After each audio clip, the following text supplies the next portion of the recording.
बिस्मिल्लाहिर्रहमानिर्रहीम। अस्सलाम वालेकुम डियर स्टूडेंट्स। रिक्वायरमेंट मॉडलिंग में आज हम एक नेक्स्ट एलिमेंट जो कि बिहेवियर मॉडलिंग का है उसके बारे में बात करेंगे। Before proceeding to the behaviour modelling in detail कि ये क्या है, ये एलिमेंट क्यों ज़रूरी है किसी भी सिस्टम के लिए, हम एक क्विक रिकैप लेते हैं कि what we have done in previous lectures. Last lecture में हमने फ्लो ओरिएंटेड मॉडलिंग को कवर किया था।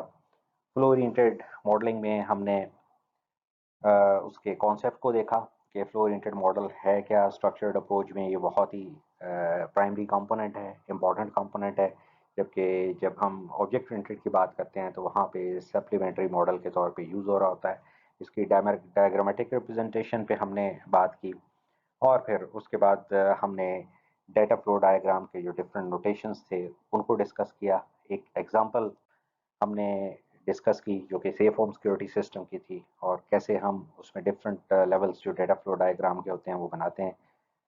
उसके बाद हमने प्रोसेस स्पेसिफिकेशन पे बात की कि जब हम डेटा फ्लो डायग्राम बना लेते हैं तो प्रोसीजर लॉजिक से रिप्रेजेंट कर रहे होते हैं हर एक प्रोसेस को।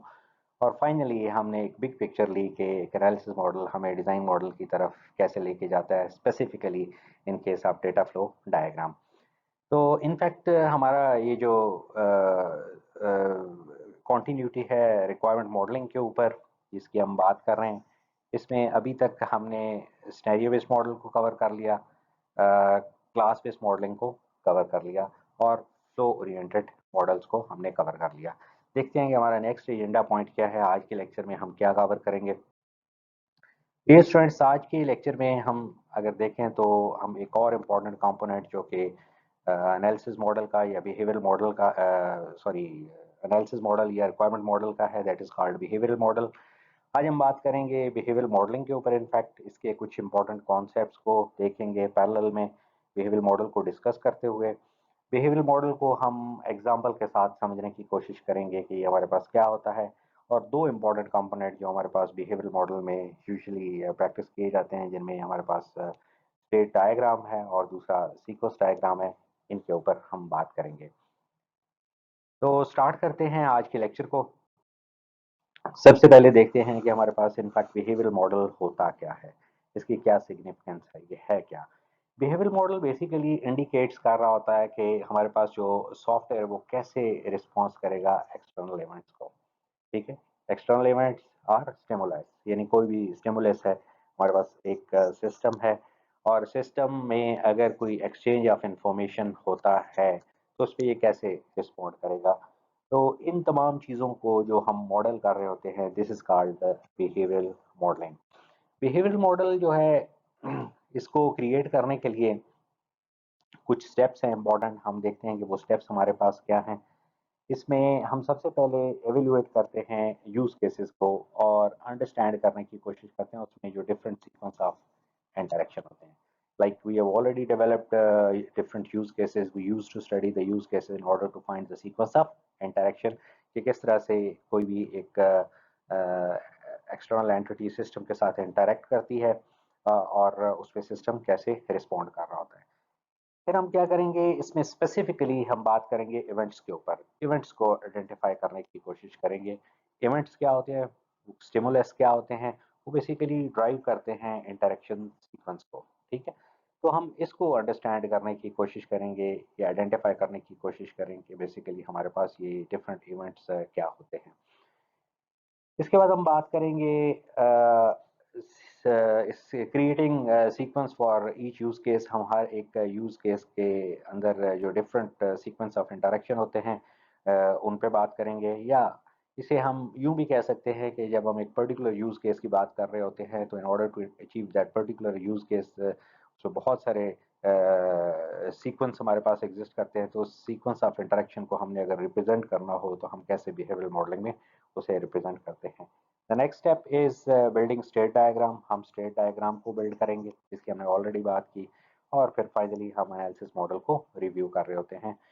तो देखते हैं हम कि इनफैक्ट बिहेवियरल मॉडलिंग हम कैसे स्टार्ट करते हैं। सबसे पहले बिहेवियरल मॉडलिंग क्रिएट करने से पहले उसमें हम क्या करते हैं, जो फर्स्ट स्टेप है हमारा, जो हम ऑलरेडी भी बात कर चुके हैं कि हमने क्या करना है, आइडेंटिफाई करना है इवेंट्स को। ठीक है, यूज केस को स्टडी करेंगे और इवेंट्स को आइडेंटिफाई करेंगे। और फिर हमने क्या करना है, हमारा ऑब्जेक्टिव क्या है, हमने इनफैक्ट स्टेट डायग्राम बनानी है हर एक क्लास के लिए, हर एक class. We have already developed use cases. We have already developed or identified the analysis classes. तो अब इनफैक्ट इन यूज केसेस को हमने एक्सप्लॉइट करना है और इनमें से हमने फाइंड आउट करने हैं इवेंट्स, कि हमारे पास इवेंट्स क्या होते हैं।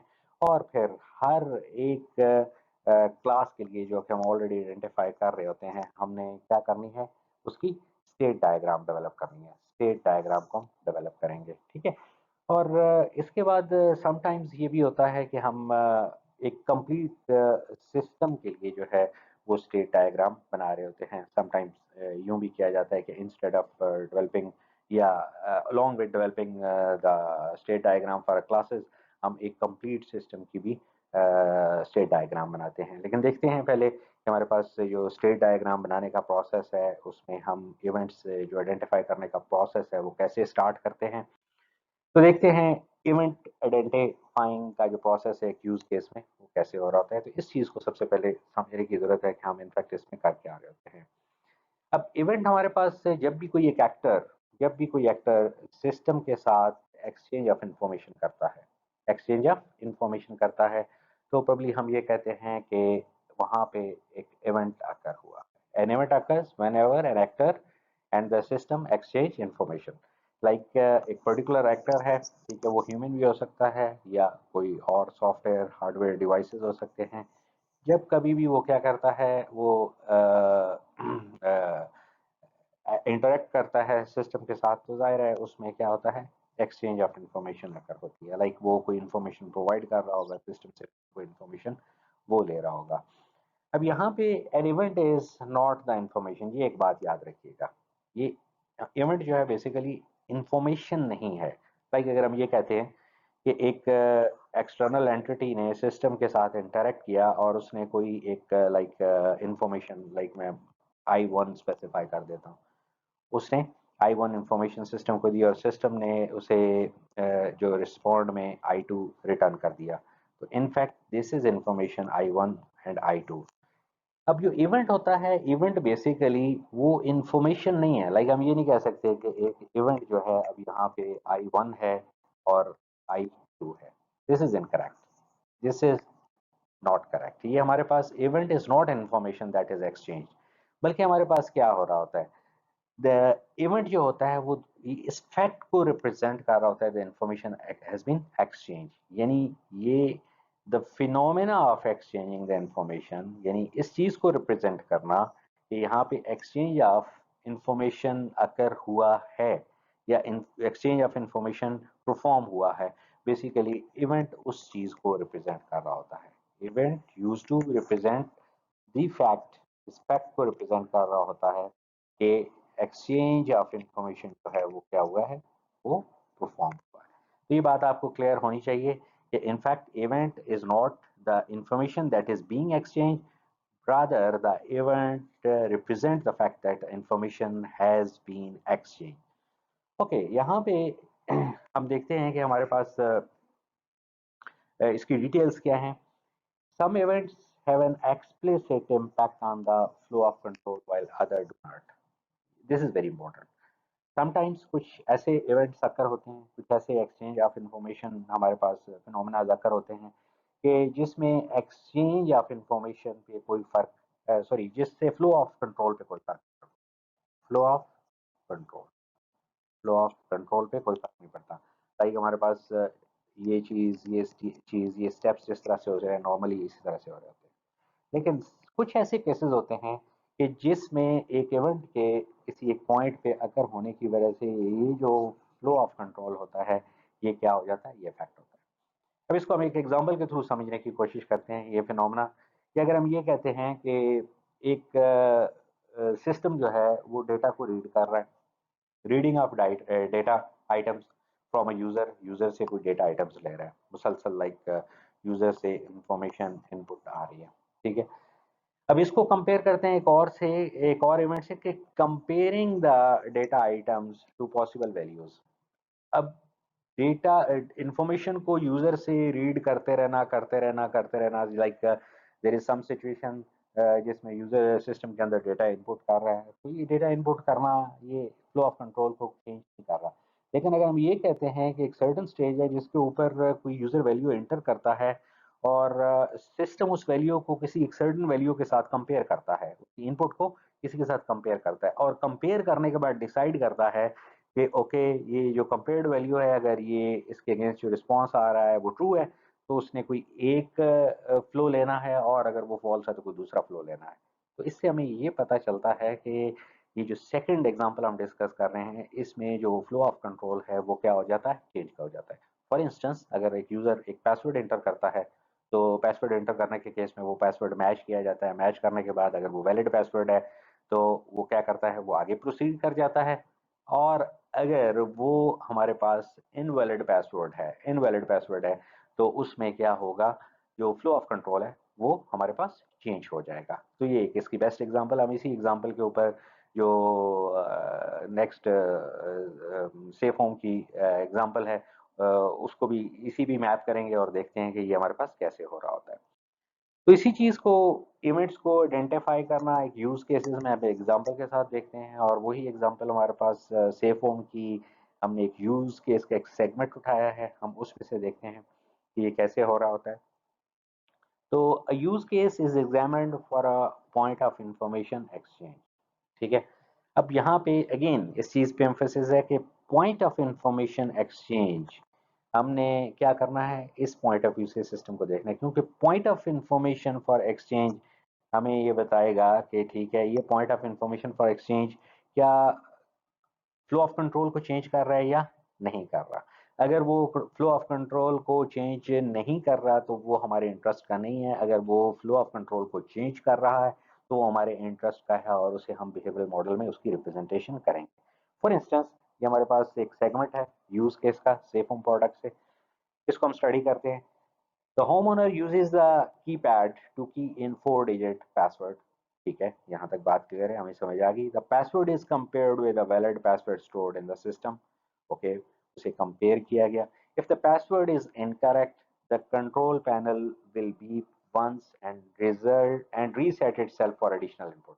वो क्या करेगा, बीप करेगा और एडिशनल इनपुट मींस उसे दोबारा रीडायरेक्ट कर देगा कि इसे दोबारा एंटर किया जाए क्योंकि password is incorrect.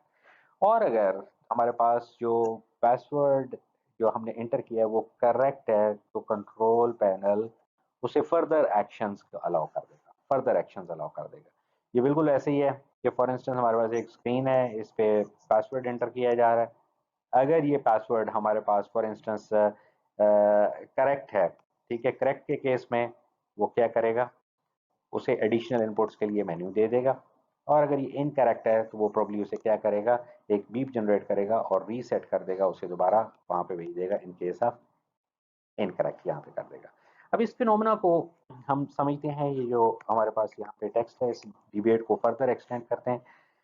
You can see here कि यहाँ पे इस एग्जांपल के हवाले से बात की जा रही है। The event password enter doesn't explicitly change the flow of control of use case, but the results of the event password compared, ठीक है, from the interaction password is compared with the valid password stored in the system will be an explicit event on the information and control flow of the safe home software।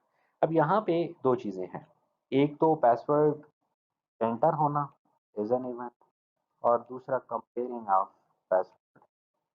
ठीक है, comparing of password, these are दो things. Password का enter होना in fact यहाँ पे वो flow of control का affect नहीं कर रहा, लेकिन पासवर्ड का कंपेयर जो होना है वो फ्लो ऑफ कंट्रोल को क्या कर रहा है, वो उसे चेंज कर रहा है, वो उसे अल्टर कर रहा है। ठीक है, दिस इज वेरी इंपॉर्टेंट। हमने ऐसी चीजें आइडेंटिफाई करनी है कि हमारे पास ऐसे इवेंट्स जो कि फ्लो ऑफ कंट्रोल को चेंज कर रहे हैं वो हमने देखे हैं। तो इसका मतलब ये हुआ कि entering the password into the system is not affecting the flow of control, while comparing the password ये जो प्रोसीजर है, ये जो फिनोमेना है, it will alter the flow of control. जिस तरह अभी हमने ये बात की कि इसमें हमारे पास क्या हो जाएगा, अगर पासवर्ड कंपेयर करने वाला ये पूरा फिनोमेना हम कह रहे हैं जिसको हमने डिस्क्राइब किया है, तो इसमें ये क्या चीज़ है, अगर करेक्ट है तो उस केस में वो ये पाथ लेगा, अगर वो इनकरेक्ट है तो उस केस में वो ये पाथ लेगा। ठीक हो गया। तो in fact comparing the password is basically a kind of event that may alter the flow of control, whereas the event of entering the password is not event of interest because it is not changing the flow of control. Okay, अब इसी context में हम एक और चीज़ देखते हैं। अब यहाँ पे हमने फर्दर जो एक अगला स्टेप है जो अचीव करना होता है इसी कॉन्टेक्स्ट में, वो हमने ये देखना होता है कि जब हम तमाम इवेंट्स को आइडेंटिफाई कर लेते होते हैं तो अगली स्टेज में हमने इन इवेंट्स को ऑब्जेक्ट के साथ क्या करना होता है, लिंक करना होता है। यानी ये इवेंट्स किन ऑब्जेक्ट्स के साथ लिंक्ड है, किन ऑब्जेक्ट्स के साथ लिंक्ड है। For instance, objects can be responsible for generating the event, ठीक है, और रिकग्नाइजिंग द इवेंट। हमने कौन कौन से ऑब्जेक्ट्स, ये जो इवेंट अकर हुआ हमने देखना है कि ये इवेंट किस ऑब्जेक्ट ने जनरेट किया, और उसके बाद ये कौन सा ऑब्जेक्ट इस इवेंट को रिकग्नाइज करेगा। तो फॉर इंस्टेंस ये कंपेयरिंग पासवर्ड का इवेंट है। इन दिस पर्टिकुलर इवेंट हमने यूज केस में ये स्टडी करना है कि ये पर्टिकुलर इवेंट किसने जनरेट किया, हमने वो देखना है। यानी किसने जनरेट करना, इसमें आ है कि जनरेटिंग ऑब्जेक्ट, ऑब्जेक्ट किसका है, ऑब्जेक्ट ऑफ क्लास, ठीक है। यानी दूसरे लफ्जों में आप कह सकते हैं अपने समझने के लिए कि ये क्लास ने ये इवेंट जनरेट किया है। तो यहाँ पे ये कहा जा रहा है कि होम ओनर की एक क्लास है जिसने ये इवेंट जनरेट किया होगा। अब आपके माइंड में होगा कि हम पहले तो इस होम ओनर की क्लास को डिस्क्वालीफाई कर चुके हैं, तो अब हम यहाँ पे क्यों रख रहे हैं। तो इस क्वेश्चन को ज़रा होल्ड करें, हम इस क्वेश्चन को बाद में जाके एड्रेस करते हैं। अच्छा, ये हमें क्लियर हो गया कि जी ओके, इवेंट जो जनरेट करने वाली क्लास है, ये ऑब्जेक्ट है, वो कौन सी, होम ओनर। ओके, तो अब ये जो रिकग्नाइज करेगा इवेंट, एक तो जनरेट हुआ, अब रिकग्नाइज कौन करेगा इस इवेंट को, ठीक है। रिकग्नाइजिंग ऑब्जेक्ट कौन सा होगा या क्लास कौन सी होगी, तो वो हमारा यहाँ पे देखा जाए तो कंट्रोल पैनल की एक क्लास होगी जो कि जिसकी रिस्पॉन्सिबिलिटी में शामिल होगा कि वो क्या करेगी, इसे रिकग्नाइज करेगी और पासवर्ड को कंपेयर कर रही होगी। ठीक है, आई होप कि ये डिस्कशन आपको काफ़ी हद तक क्लियर होगी। अब हम कुछ बेसिक कॉन्सेप्ट्स देखते हैं, क्योंकि हमारा अगला ऑब्जेक्टिव क्या है, हमने इवेंट्स को आइडेंटिफाई कर लिया और अब हमने जाके क्या करना है, सॉरी, इवेंट्स को भी आइडेंटिफाई कर लिया और इस इवेंट से रेलेवेंट जो इसे जनरेट करने वाले क्लासेस हैं उनको भी आइडेंटिफाई कर लिया, और इसके साथ साथ हमने इसको रिकग्नाइज करने वाली क्लासेस को भी आइडेंटिफाई कर लिया। अब हमने अगले स्टेप में जाना है स्टेट डायग्राम बनाने के लिए, लेकिन स्टेट डायग्राम से रेलेवेंट कुछ फैक्ट्स हैं वो समझना जरूरी है। हम पहले उन फैक्ट्स को देखते हैं और फिर हम मूव करते हैं कि स्टेट डायग्राम कैसे बनाते हैं। ओके, तो स्टेट डायग्राम बिल्ड करने के लिए हमारे पास इसके कुछ नोटेशंस को देखते हैं और कुछ फैक्ट्स को समझने की कोशिश करते हैं जो स्टेट डायग्राम से रेलेवेंट होते हैं। अब यहाँ पे एक बात याद रखिएगा, हमने वेरी फर्स्ट स्लाइड में ये बात की थी कि हम ये जो स्टेट डायग्राम होते हैं ये एक पर्टिकुलर क्लास के लिए बना रहे होते हैं, या फिर हम ये state diagram sometimes overall system के लिए भी बनाते होते हैं। ओके जी, स्टेट डायग्राम में अब हमने यहाँ पे एक अगर स्टेट को रिप्रेजेंट करना है, एक स्टेट को, तो स्टेट को कैसे रिप्रेजेंट करेंगे, राउंडेड रेक्टेंगल। अब ये स्टेट है बेसिकली किसकी है, ये बात इंपॉर्टेंट है। If you are talking about the state diagram of a class, ठीक है, हम ये कहते हैं कि ये क्या है, स्टेट डायग्राम है किसकी, फॉर अ पर्टिकुलर क्लास की स्टेट डायग्राम। तो बेसिकली ये जो अब स्टेट होगी, स्टेट किसकी होगी, ये स्टेट भी उस पर्टिकुलर क्लास की स्टेट होगी। लाइक ये क्लास एक इनिशियल स्टेट में है, उसके बाद कोई एक इवेंट अकर हुआ, वो अगली स्टेट में चलेगी, फिर एक इवेंट अकर हुआ, अगली स्टेट में चलेगी, एंड सो फोर्थ। ओके, एक तो ये हमें पता चल गया कि जी ओके, स्टेट क्या होती है और उसके बाद स्टेट को कैसे रिप्रेजेंट करते हैं, एक काइंड ऑफ राउंडेड रेक्टेंगल से रिप्रेजेंट कर रहे होते हैं। ओके जी, अब हम देखते हैं ट्रांजिशन जो होती है ये से कैसे हम रिप्रेजेंट कर रहे हैं। रिप्रेजेंटेशन मींस एक क्लास से जब हम दूसरी क्लास पे जाएंगे तो रिप्रेजेंटेशन कैसे होगी, तो वो इससे बेसिकली रिप्रेजेंटेशन होगी जो कि हमारे पास क्या है, लेबल्ड एरो है, लेबल्ड एरो से हम उसे रिप्रेजेंट कर रहे होंगे। ओके, चलें जी, ये दो चीज़ें हमें क्लियर होंगी। अब हम एक दो कॉन्सेप्ट्स और हैं, एक्टिव क्लास क्या होती है, एक्टिव स्टेट क्या होती है और पैसिव स्टेट, इसको समझने की कोशिश करते हैं। एक्टिव स्टेट क्या होती है, active state of an object indicates that indicates the current overall status of the object as it goes through the transformation of the process. ठीक है, इस कॉन्सेप्ट को समझने के लिए हम पहले पैसिव स्टेट को देखते हैं और फिर दोनों को इकट्ठे हम डिस्कस करते हैं। और पैसिव स्टेट क्या है एक ऑब्जेक्ट की? The current value of all of the object attributes. For instance एक क्लास का एक ऑब्जेक्ट क्रिएट हुआ तो ये अपनी बिल्कुल वेरी इनिशियल स्टेज के ऊपर है, when there is no manipulation with its attribute, वो बिल्कुल उसी पोजीशन में है जो डिफॉल्ट सेटिंग में थे जब इसका एक ऑब्जेक्ट क्रिएट हुआ है। ठीक है, तो जब कोई भी क्लास अपनी वेरी इनिशियल स्टेज के ऊपर होगी, मींस उसके जो एट्रीब्यूट्स हैं उनके साथ किसी किस्म की कोई मैनिपुलेशन परफॉर्म नहीं होगी, उसकी तमाम वैल्यूज जो होंगी वो करंट वैल्यूज होंगी, तो इस स्टेट को हम कहते हैं पैसिव स्टेट। ये हमारे पास पैसिव स्टेट होगी। ओके, पैसिव स्टेट थी, उसके बाद क्या हुआ, कोई एक पर्टिकुलर ट्रांजिशन परफॉर्म हुई एक इवेंट के अगेंस्ट और ये नेक्स्ट स्टेट में चली गई। इसके बाद फिर एक और ट्रांजिशन परफॉर्म हुई और अगली स्टेट में चली गई। ठीक है, तो अब क्या है, ये जो नेक्स्ट स्टेट्स हैं, तमाम नेक्स्ट स्टेट्स हैं, ठीक है, ये तमाम स्टेट्स जो होंगी, ठीक है, इनको हम कहेंगे these are called the active states. ये तमाम स्टेट्स क्या होंगी? ये तमाम states कहलाएंगी active states.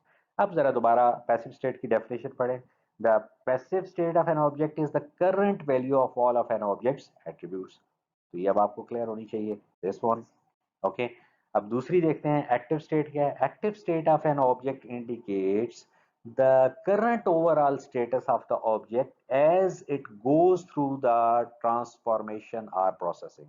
Goes through the transformation और प्रोसेसिंग, जो उस वक्त उसकी मौजूदा स्टेट होगी उसको हम क्या बोल रहे होंगे? Active state.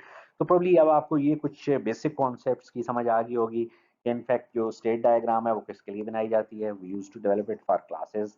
अब जो स्टेट डायग्राम में स्टेट की बात करते हैं तो स्टेट किसकी होगी? State would be for that particular target class.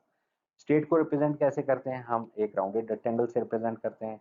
जो स्टेट की ट्रांजिशन होती है, यानी एक स्टेट से दूसरी स्टेट पे जाते हैं, तो उसे हम कैसे रिप्रेजेंट कर रहे होते हैं? हम एक एरोहेड सिंबल के थ्रू या लेबल्ड एरोहेड के साथ हम उसे रिप्रेजेंट कर रहे होते हैं।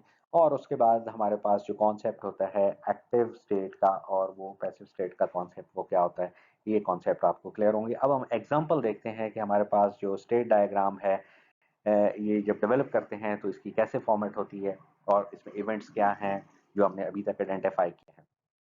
ओके, अब यहाँ पे आपको ये एक डायग्राम नजर आ रही है, दिस इज स्टेट डायग्राम। अब पहले तो ये जानना जरूरी है कि this is state diagram for what. हमने अभी एक एग्जांपल डिस्कस की थी पासवर्ड वाली, ठीक है, कि एक यूज़र 4 डिजिट पासवर्ड सिस्टम में एंटर करता है और फिर उस पासवर्ड को कंपेयर किया जाता है और कंपेयर करने के बाद अगर वो पासवर्ड इनकरेक्ट है करेक्ट है तो उसे नेक्स्ट मेन्यू या नेक्स्ट सिलेक्शन की ऑप्शन दे दी जाती हैं। अगर वो हमारे पास इनकरेक्ट है तो उस केस में उसे दोबारा रीसेट कर दिया जाता है कि वो दोबारा वैल्यूज को एंटर करे। तो हमने वहां पे कहा था कि इसमें दो ऑब्जेक्ट्स इन्वॉल्व हैं इस इवेंट में। इवेंट कौन सा? Event of interest comparing password. Object कौन से इन्वॉल्व हैं? जो ऑब्जेक्ट जनरेट कर रहा है इस इवेंट को वो होम ओनर है और जो ऑब्जेक्ट इसको रिकग्नाइज कर रहा है वो कंट्रोल पैनल है। तो इसका मतलब ये हुआ है कि ये हमने जो इसमें जो रिकग्नाइज करने वाला इवेंट है दैट इज इम्पोर्टेंट वन। ठीक है, तो वो हमारे पास कौन सा था? कंट्रोल पैनल की क्लास थी या जो ऑब्जेक्ट था जिसकी हमने बात की कि it is recognising this particular event of comparing password. तो हम जो स्टेट डायग्राम बनाएंगे फिर वो किसकी बनाएंगे? डेफिनेटली वो हम कंट्रोल पैनल क्लास की या कंट्रोल पैनल ऑब्जेक्ट की स्टेट डायग्राम बनाएंगे। तो dear students, this particular state diagram जो एग्जांपल के तौर पे आपको यहाँ पे बताई जा रही है, this is for control panel class. अब हम देखते हैं कि हमारे पास इसमें क्या क्या चीज़ें हैं। आपको नज़र आ रहा है कि इसमें एक स्टार्टिंग पॉइंट है, this is very much clear. जो स्टार्टिंग पॉइंट आपको रिप्रेजेंट कर रहा है, राउंडेड रेक्टेंगल्स नज़र आ रही हैं, these are representing different states of the system. और इसके अलावा आपको जो लेबल्ड एरो सिंबल नज़र आ रही हैं ये रिप्रेजेंट कर रही हैं किसको? ट्रांजिशन को रिप्रेजेंट कर रही हैं। ओके, तो इस कॉन्सेप्ट को समझने की कोशिश करते हैं कि हमारे पास इसमें क्या चीज़ें हो रही हैं। अब सबसे पहले हमारे पास देखते हैं कि इस क्लास की डिफरेंट स्टेट्स कौन कौन सी हो सकती हैं। इस पर्टिकुलर कंपेयरिंग पासवर्ड वाले फिनोमेना में कौन कौन सी स्टेट्स में क्लास जा सकती है। तो इसमें हमारे पास एक तो रीडिंग स्टेट है, कंपेयरिंग स्टेट है, उसके बाद सेलेक्ट स्टेट है और उसके बाद लॉक्ड स्टेट है। ये हमारे पास क्या है, 4 डिफरेंट स्टेट्स हैं। इसका मतलब ये है कि हमारे पास जो एक क्लास है उसकी जो स्टेट डायग्राम में अब ये 4 स्टेट्स को हम यहाँ पे रिप्रेजेंट कर रहे हैं। और कैसे रिप्रेजेंटेशन हो रही है, let's start with the key hit, जो कि क्या कौन कर रहा है, दिस की hit is being done by the homeowner. अब यहाँ पे जब वो की हिट कर रहा है तो डेफिनेटली उस वक्त हमारे पास जो कंट्रोल पैनल है इस इट इट मींस के पासवर्ड इज बीइंग एंटर्ड, वहाँ पासवर्ड एंटर हो रहा है, रीडिंग स्टेट है। जब वो पासवर्ड एंटर हो जाता है तो ये इन्फॉर्मेशन किसके पास चली जाती है, नेक्स्ट स्टेट के पास। State is responsible for comparing. Okay, अब ये इसको कंपेयर कर रही है। कंपेयर करने के बाद अगर तो जो पासवर्ड है वो करेक्ट वन है, करेक्ट वन है तो ठीक है, उसमें ये पर्टिकुलर पाथ जो है ये उसको ले लेगी, यहाँ पे चला जाएगा, इसके पास नेक्स्ट मेन्यू ऑप्शन आ जाएंगी। ठीक है, फॉर इंस्टेंस इसके बाद नेक्स्ट जो ऑप्शन आ रही है वो हमारे पास activation of the system, deactivation of the system की वो चूज करता है। ठीक है, और उसको अवेल करने के बाद वो दोबारा क्या कर जाता है, कंट्रोल पैनल उसे दोबारा रीडिंग स्टेट पे लाया जाता है कि what is your next input. ठीक है, तो ये यहाँ पे ये हमें बात क्लियर हो गया। ओके, व्हाट एल्स, नेक्स्ट हमारे पास क्या हो रहा है, हमारे पास दूसरी ऑप्शन ये है कि जो पासवर्ड है वो इनकरेक्ट है। ठीक है, और जो नंबर ऑफ ट्राइज हैं वो लेस देन मैक्सिमम ट्राइज है। लाइक वी एज्यूम कि हम एक यूजर को अलाउ कर रहे हैं कि वो उसे 3 चांस दिए जाते हैं अगर पासवर्ड इनकरेक्ट होगा तो। ठीक है, तो अब इसमें जो 3 चांस है मुराद मैक्सिमम ट्राइज हैं 3। अगर एक यूजर ने एक दफा पासवर्ड एंटर किया इनकरेक्ट है तो इसका मतलब है 1 इज लेस देन 3। इसी तरह से दूसरी बार है तो फिर 2 is less than 3 and so fourth. ये चीज हमारे पास चलेगी जितनी ट्राइज हम उसे अलाउ करेंगे। ठीक है, तो अगर उसके पास पासवर्ड इनकरेक्ट है और नंबर ऑफ ट्राइज जो हैं वो लेस देन जो मैक्सिमम थ्रेशोल्ड हमने लिखा हुआ है, तो वो क्या करेगी, उसे दोबारा पासवर्ड एंटर अलाउ करेगी और वो क्या करेगा, again would will compare the password. और इसके बाद भी अगर वो किसी स्टेज के ऊपर उसका पासवर्ड मैच हो जाता है तो वो ये वाला पाथ ले ले।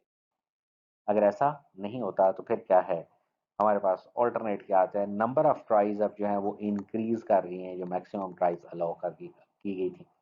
तो अब इसके बाद क्या होगा, वो जो कंट्रोल पैनल है वो एक अगली स्टेट में चला जाएगी, वो class that is locked state, यानी फॉर द टाइम बीइंग वो लॉक हो जाएगी, यूजर को अलाउ नहीं करेगी कि वो पासवर्ड एंटर करे। वो कितने टाइम के लिए लॉक होगी इट डिपेंड्स, जो प्रॉब्लम हमें बता रही है, इसलिए यहाँ पे मेंशन कर दी है कि timer less than block time, वो कोई भी डिफाइन किया जा सकता है, for 5 minute, for 3 minute, for 10 minute, for 1 hour, वो कुछ भी हो सकता है।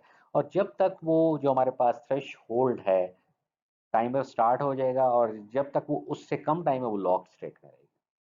ठीक है, और जब ही ये टाइमर हमारा वेट करते हुए, अगर हमने थ्रेश होल्ड 5 मिनट की रखी हुई थी और अभी हमारा टाइम 5 मिनट 1 सेकंड जो ही होता जाएगा, तो वो क्या होगा, लॉक स्टेट से दोबारा किस में चली जाएगी, रीडिंग स्टेट में चली जाएगी। तो डियर स्टूडेंट्स, इस तरह से हम क्या कर रहे होते हैं, जितनी भी क्लासेस हमने आइडेंटिफाई की होती हैं, जो भी हमने क्लासेस आइडेंटिफाई की होती हैं, हम उनको सामने रखते हैं, हम यूज़ केसेस को स्टडी करते हैं, इनमें से इवेंट्स को फाइंड आउट करते हैं और देखते हैं कि इन इवेंट्स में कौन कौन सी क्लासेस इन्वॉल्व हैं, कौन कौन सी क्लासेस इन्वॉल्व हैं।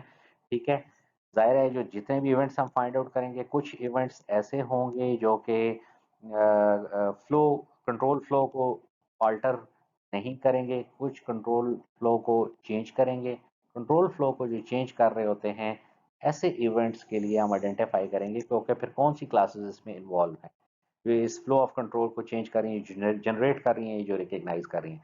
तो फिर हम उन क्लासेस को यहाँ से सिलेक्ट करेंगे और फिर हम उन क्लासेस के लिए जो क्लास डायग्राम है वो डेवलप करेंगे कि वो रिप्रेजेंट कर रही हैं पर्टिकुलर बिहेवियर को। तो आई होप कि आपको ये जो मैकेनिज्म होगा, जो प्रोसेस होगा, ये क्लियर होगा। मैं अगेन रिपीट कर रहा हूँ, यूज केसेस को स्टडी किया जाता है, इसमें इवेंट्स को आइडेंटिफाई किया जाता है।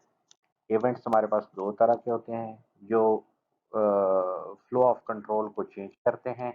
ठीक है, और वो जो फ्लो ऑफ कंट्रोल को चेंज नहीं करते। जो फ्लो ऑफ कंट्रोल को चेंज करते हैं वो इवेंट ऑफ इंटरेस्ट होते हैं, ओके, फिर हम क्या करते हैं, हम कहते हैं कि हमने ऑलरेडी क्या की हुई है, क्लासेस आइडेंटिफाई की हुई हैं।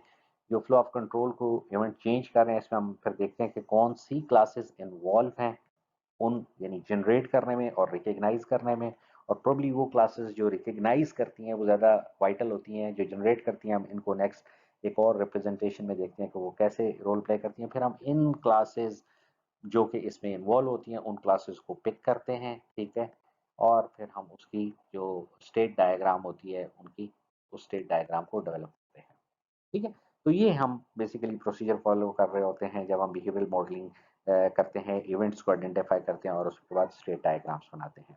ओके, नेक्स्ट हमारे पास एक और रिप्रेजेंटेशन है इसकी बिहेवियरल मॉडल की, other than state diagram, that is called the sequence diagram. ये हमारे पास sequence diagram, it is provided by UML. UML provide करती है कि ये हमारे पास क्या है। अब ये सीक्वेंस डायग्राम क्या कर रही है, स्टेट डायग्राम को तो हमें पता चला, state diagram use to represent the events of a particular class, के वो कौन कौन से इवेंट्स चेंज करेंगे जब एक ऐसा इवेंट अकर होता है जो कि किसी फ्लो ऑफ कंट्रोल को अल्टर कर रहा होता है। ओके, ये हमारे पास इंडिकेट करती है how events cause transition from object to object, from object to object. For instance, once object have been once an event have been identified by examining a use case, हमने use case में से एक ऐसा event find out कर लिया है जो कि फ्लो को अल्टर कर रहा है। The moderator create sorry a modeller create a sequence diagram. अब हमने वहां से क्या था कि हमने इवेंट आइडेंटिफाई किया और हमने क्लास डायग्राम बनाई, क्लास सॉरी स्टेट डायग्राम बनाई। अब यहाँ पे एक और चीज़ कही जा रही है कि जब मॉडलर इवेंट को आइडेंटिफाई करता है तो बिहेवियरल मॉडलिंग की एक और रिप्रेजेंटेशन है, उसे क्या बोलते थे, बस डायग्राम। तो यहाँ पे भी वही बात की जा रही है। ओके, इसे फर्दर एक्सप्लेनेशन में देखते हैं। सीक्वेंस डायग्राम बनाता है कैसे, representation of how event cause flow from one object to another object to function of a time. कैसे, इससे मुराद ये है डियर स्टूडेंट्स के जब यूज किसी हम पर्टिकुलर यूज केस की बात कर रहे होते हैं, फॉर इंस्टेंस हमने यूज केसेस को डिस्कस किया था, and if we talk about a particular use case, तो in order to complete this particular use case, अगर कोई एक इवेंट अकर हो रहा है तो अब डेफिनेटली इसमें हो सकता है आपकी सिर्फ एक क्लास इन्वॉल्व ना हो। Rather, in order to complete that particular task or the event being initiated, numerous classes may involve. इसका मतलब बहुत सारी क्लासेस अगर इसमें इन्वॉल्व हैं तो वो इस इवेंट के अकर होने के बाद वो तमाम क्लासेस इसमें कैसे पार्टिसिपेट कर रही हैं, उनका सीक्वेंस ऑफ इंटरेक्शन क्या है। लाइक पहले एक क्लास है, फिर दूसरी क्लास है, फिर तीसरी क्लास है, तो वो इस सारी सिचुएशन में कैसे पार्टिसिपेट कर रही होंगी। तो सीक्वेंस डायग्राम आपकी इस चीज को रिप्रेजेंट कर रही होती है कि जब कोई एक इवेंट अकर होता है तो एक ऑब्जेक्ट से दूसरे ऑब्जेक्ट पे जो फ्लो होता है उसकी रिप्रेजेंटेशन के लिए हम सीक्वेंस डायग्राम को यूज करते हैं। मैं दोबारा रिपीट कर रहा हूँ, ये कॉन्सेप्ट समझने की कोशिश कीजिएगा। Sequence diagram is another representation of behavioural modelling. और जब हमारे पास कोई एक पर्टिकुलर यूज केस में मल्टीपल क्लासेस या मल्टीपल ऑब्जेक्ट्स इन्वॉल्व होते हैं तो डेफिनेटली एक इवेंट अकर होगा, तो वो इनिशिएट करेगा कि ये तमाम इस टास्क को परफॉर्म करने के लिए वो सारी क्लासेस या ऑब्जेक्ट्स इसमें इन्वॉल्व हों। तो उन ऑब्जेक्ट्स के इन्वॉल्व होने का जो सीक्वेंस है या एग्जीक्यूट होने का सीक्वेंस है वो क्या है, वो हम सीक्वेंस डायग्राम से रिप्रेजेंट कर रहे होते हैं, ठीक है। तो इसको हम देखते हैं कि हमारे पास जो सीक्वेंस डायग्राम है एग्जाम्पल के थ्रू समझने की कोशिश करते हैं। अब आपको ये एसेंस इसका पता चल जाना चाहिए कि सीक्वेंस डायग्राम इनफैक्ट वो होती क्या है। अब आपको डिफरेंस भी क्लियर होना चाहिए कि स्टेट डायग्राम और सीक्वेंस डायग्राम बेसिकली क्या कर रही है। स्टेट डायग्राम आपकी किसी पर्टिकुलर क्लास की स्टेट को रिप्रेजेंट कर रही होती है, स्पेशली तब जब एक इवेंट में यूजुअली एक क्लास इन्वॉल्व हो, ठीक है। और जब सीक्वेंस डायग्राम की बात करते हैं तो सीक्वेंस डायग्राम जब एक इवेंट इनिशिएट होता है तो मल्टीपल अगर आपकी क्लासेस का ऑब्जेक्ट इन्वॉल्व हैं तो उनकी रिप्रेजेंटेशन के लिए हम इसे यूज करते हैं। ओके डियर स्टूडेंट्स, ये जो आपको एक रिप्रेजेंटेशन यहाँ पे नज़र आ रही है सामने, दिस वन, ये आपके पास है एक सीक्वेंस डायग्राम। अब इस सीक्वेंस डायग्राम को समझना है कि ये हमारे पास कैसे काम कर रही है। तो इसको देखते हैं कि इसमें हमारे पास क्या चीज़ें हो रही। सबसे पहले हम स्टार्ट करते हैं, ये जो आपको टॉप पे चीज़ें नज़र आ रही हैं, ये टॉप पे आपको बहुत सारी चीज़ें यहाँ पे नज़र आ रही होंगी। ये क्या है बेसिकली, अगर इस पे फोकस करें, home owner, control panel, system, sensor, ये हमारे पास क्या है। इनफैक्ट ये जो रेक्टेंगल हैं, these are representing the objects for classes. Classes के ऑब्जेक्ट्स को रिप्रेजेंट कर रहे हैं। तो अब हमने बात क्या की थी, हमने यही बात की थी ना, सीक्वेंस डायग्राम किसको रिप्रेजेंट करती है कि कोई एक पर्टिकुलर एक्टिविटी को या टास्क को अचीव करने के लिए, ठीक है, हमारे पास जो एक सीक्वेंस डायग्राम है वो कैसे काम कर रही है।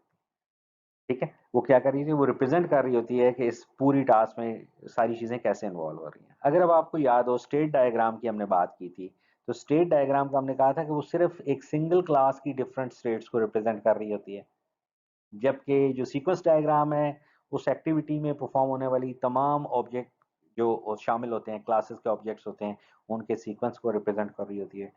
तो यहाँ पे अगर हम देखें तो हमारे पास इसी तरह से ये जो डिफरेंट इसमें क्लासेस के ऑब्जेक्ट्स इन्वॉल्व हैं, उनकी रिप्रेजेंटेशन ये टॉप पे गिवन है।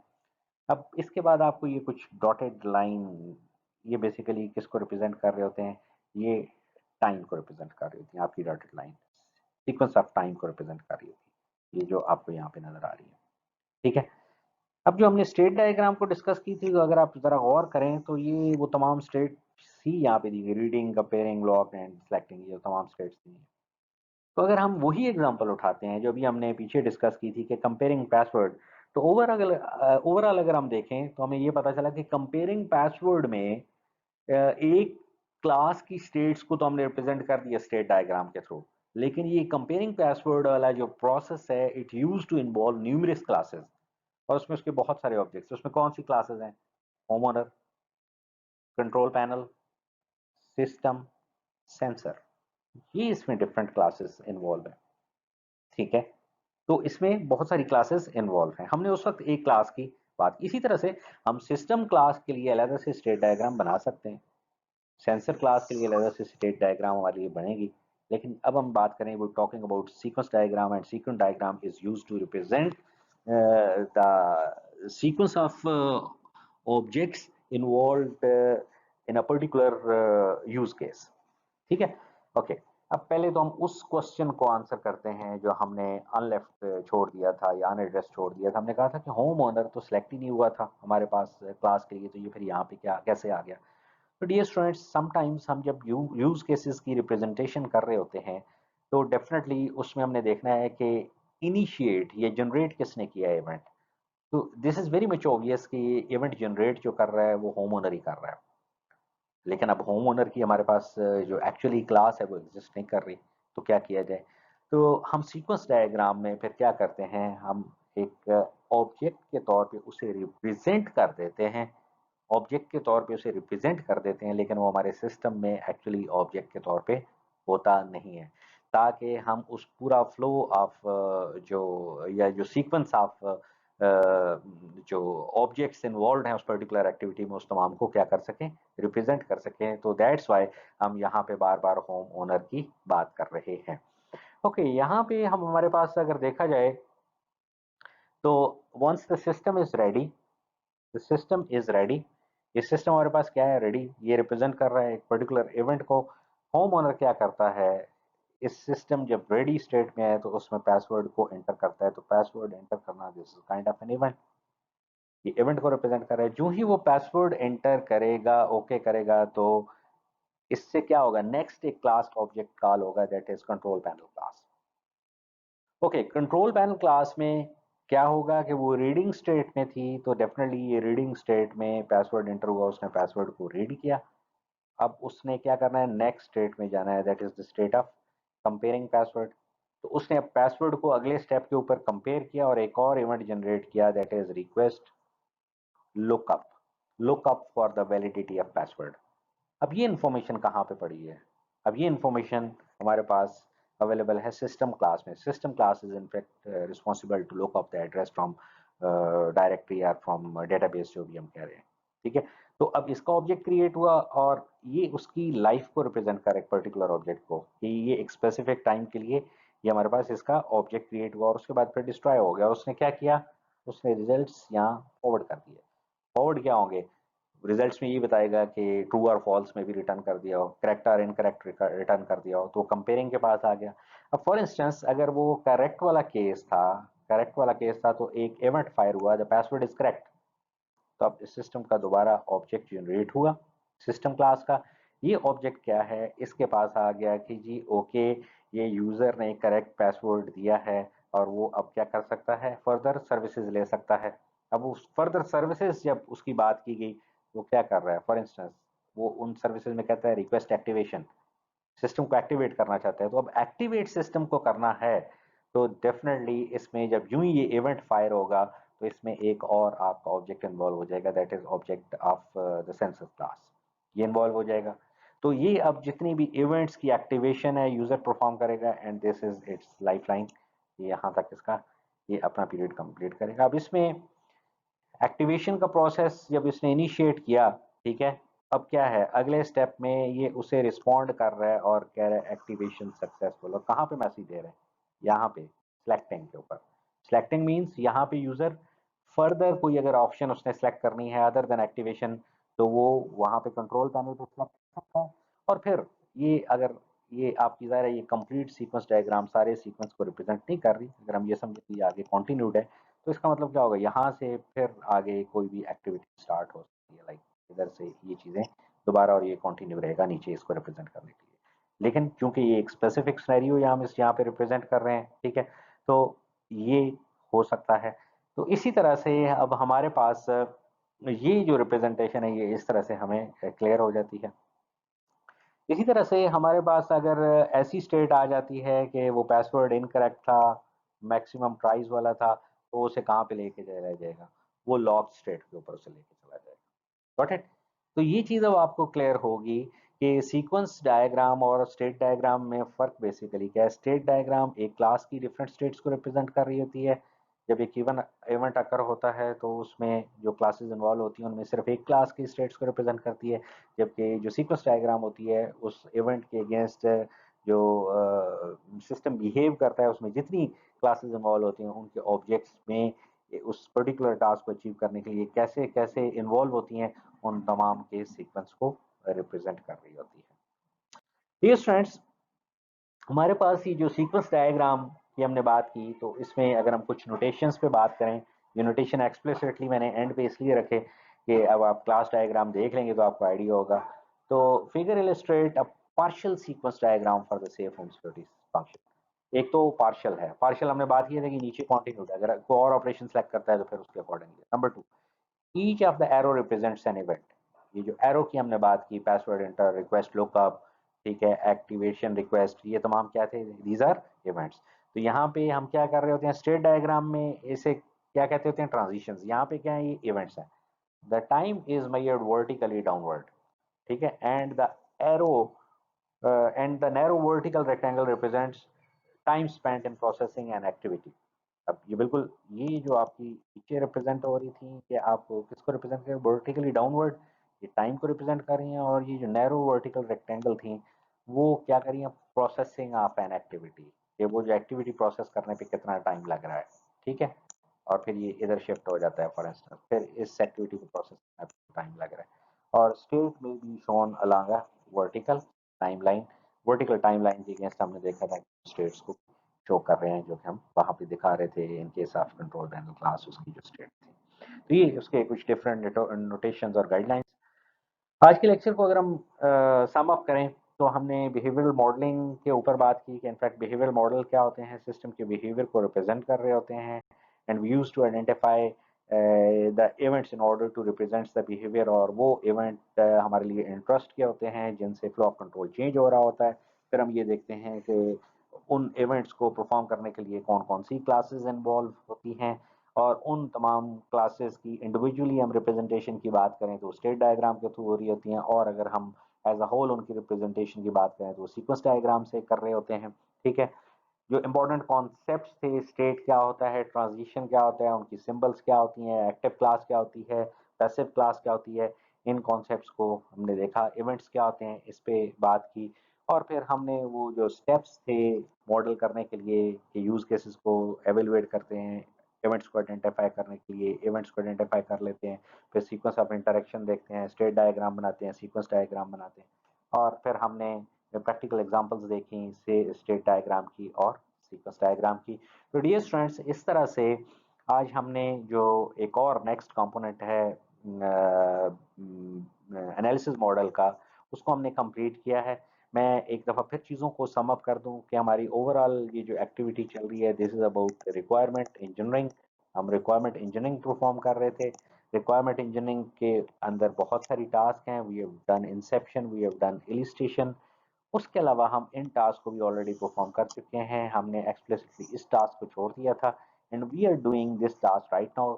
ये एलेबोरेशन इलिस्ट्रेशन, सॉरी एलेबोरेशन जो है इसे हम एनालिसिस मॉडल या रिक्वायरमेंट मॉडल बोलते हैं। रिक्वायरमेंट मॉडल के बहुत सारे कंपोनेंट होते हैं, लाइक सिनेरियो मॉडल है, क्लास बेस्ड मॉडल है। We have already done with scenario based model, class based model, और इसके अलावा हमने जो फ्लो ओरिएंटेड मॉडल था ये भी कंप्लीट कर लिया है, और हमने बिहेवियरल मॉडल के ऊपर भी बात कर ली है। तो हमारा एक जो यहाँ पे आपको फिगर में नज़र नहीं आ रहा, हम और बात करेंगे, जो हमारा नेक्स्ट एक इम्पॉर्टेंट कंपोनेंट है, दैट इज़ डेटा मॉडल।